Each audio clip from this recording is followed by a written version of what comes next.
স্বাগত ডিবিসি সংবাদে আপনাদের সাথে আছে হিমাদ্রি রাহা। জানাবো খবরের বিস্তারিত।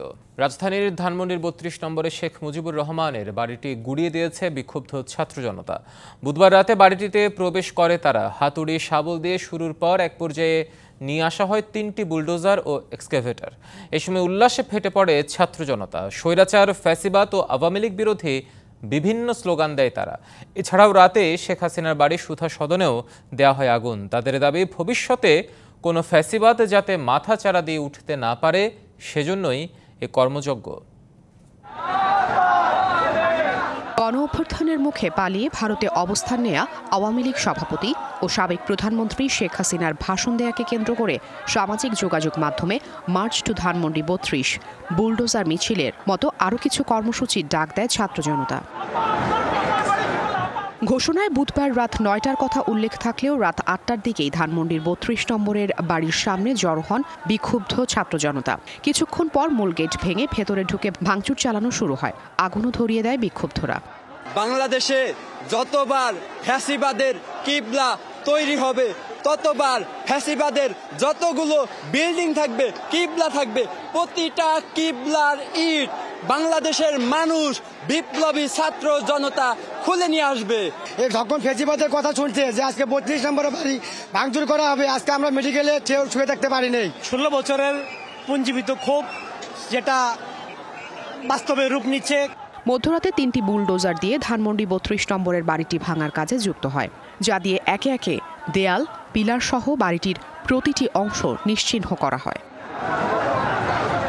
এ সময় উচ্ছ্বাস প্রকাশ করে ছাত্র জনতা। স্বৈরাচার, ফ্যাসিবাদ ও আওয়ামী লীগ বিরোধী বিভিন্ন স্লোগানে মুখরিত হয় ৩২ নম্বর। ভবিষ্যতে যাতে কোনো ফ্যাসিবাদ মাথাচাড়া দিয়ে উঠতে না পারে, সেজন্যই এই আয়োজন, জানান তারা।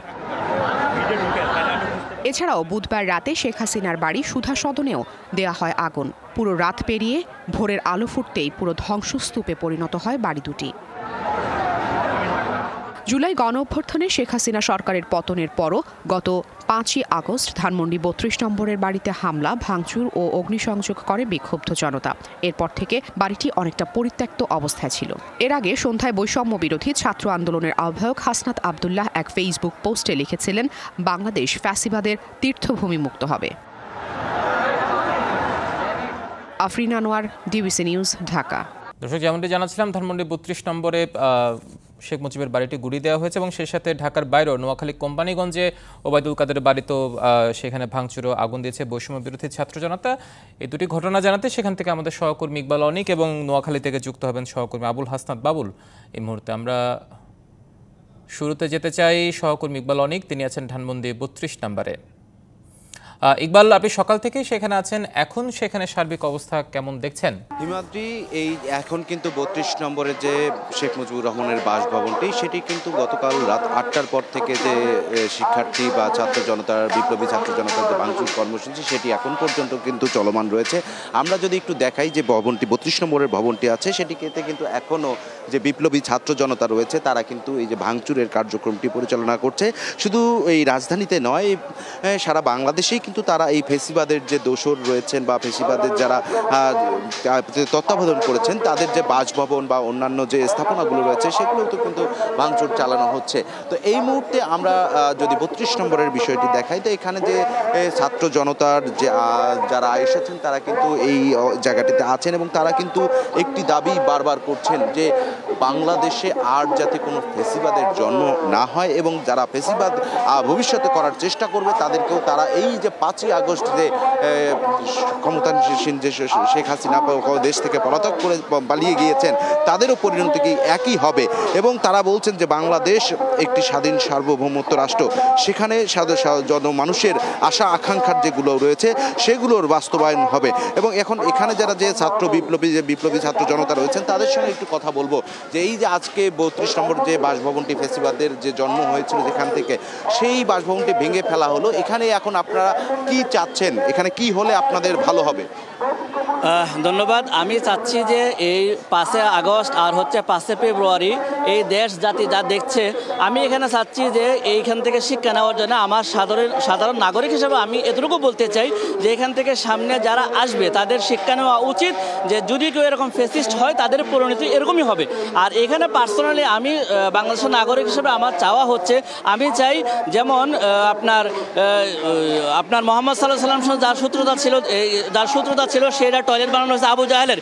আমি চাই এই বাসভবনটাকে যেন শিক্ষায় পরিণত হওয়ার জন্য যেন এইটাকেও যেন আমাদের পাবলিক টয়লেট হিসাবে করা হয়। ধন্যবাদ আপনাকে।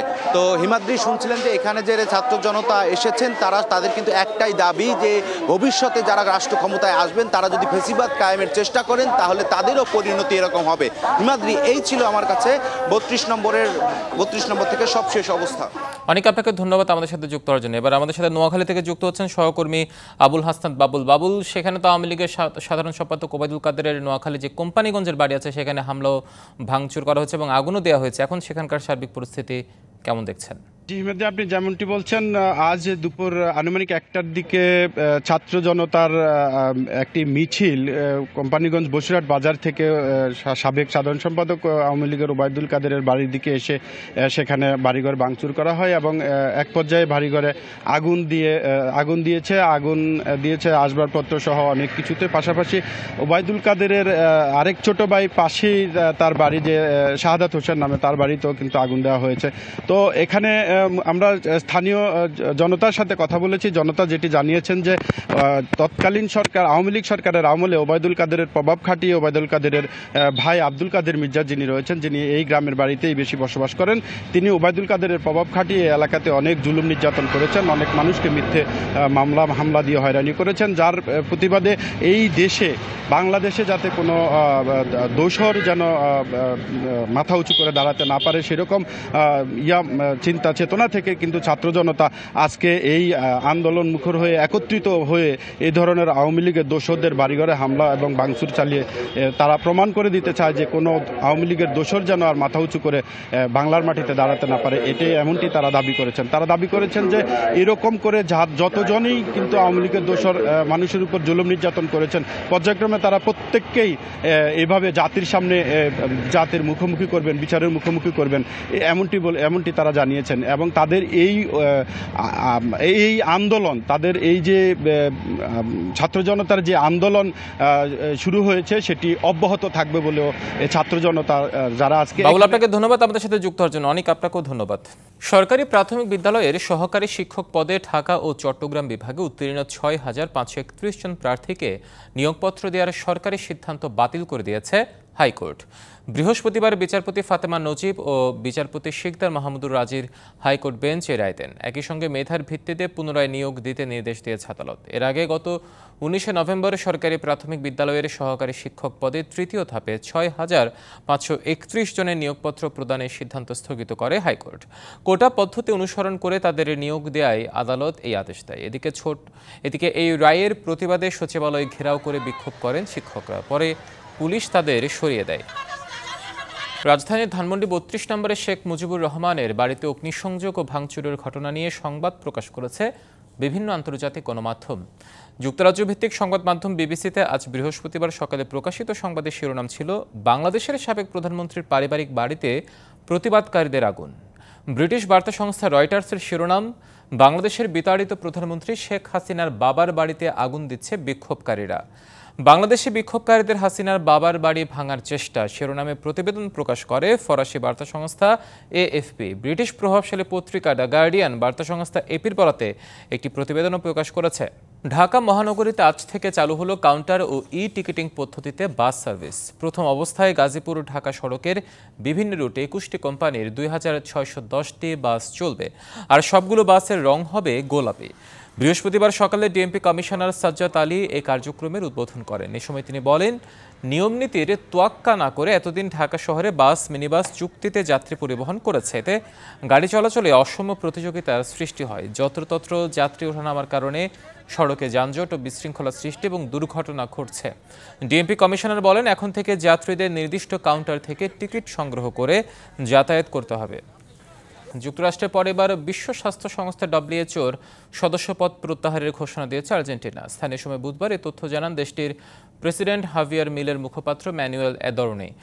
প্রেসিডেন্ট আর্জেন্টিনাকে বিশ্ব স্বাস্থ্য সংস্থা থেকে প্রত্যাহারের আদেশ দিয়েছেন বলে জানান অ্যাদোর্নি এবং স্বাস্থ্য বিষয়ক সমস্যা বিশেষ করে করোনা সংক্রান্ত বিষয়গুলো সামলাতে WHO-র ভূমিকা নিয়ে গভীর মতভিন্নতাকে কেন্দ্র করে আর্জেন্টিনার এই সিদ্ধান্ত। গেল 20শে জানুয়ারি মার্কিন প্রেসিডেন্ট হিসেবে শপথ নেওয়ার পর ট্রাম্প গত মাসে বিশ্ব স্বাস্থ্য সংস্থা থেকে যুক্তরাষ্ট্রের সদস্যপদ প্রত্যাহার করতে নির্বাহী আদেশ দেন। ট্রাম্পের অভিযোগ, আন্তর্জাতিক স্বাস্থ্য সংকটকে যথাযথভাবে সামাল দিতে পারেনি বিশ্ব স্বাস্থ্য সংস্থা।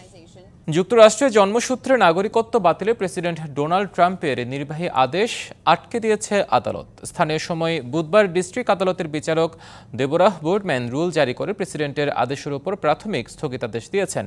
মার্কিন সংবিধানের 14ম সংশোধনী অনুযায়ী যুক্তরাষ্ট্রে জন্ম নেওয়া সবার নাগরিকত্ব পাওয়ার অধিকার রয়েছে, কিন্তু প্রেসিডেন্ট হিসেবে যুক্তরাষ্ট্রের ক্ষমতা দখলের পরেই তা বাতিল করেন ডোনাল্ড ট্রাম্প, জারি করেন নির্বাহী আদেশ। ট্রাম্পের নির্বাহী আদেশের বিরুদ্ধে ম্যারিল্যান্ডে মামলা দায়ের করেছিলেন 5 গর্ভবতী নারী ও 2টি অভিবাসী অধিকার গ্রুপ।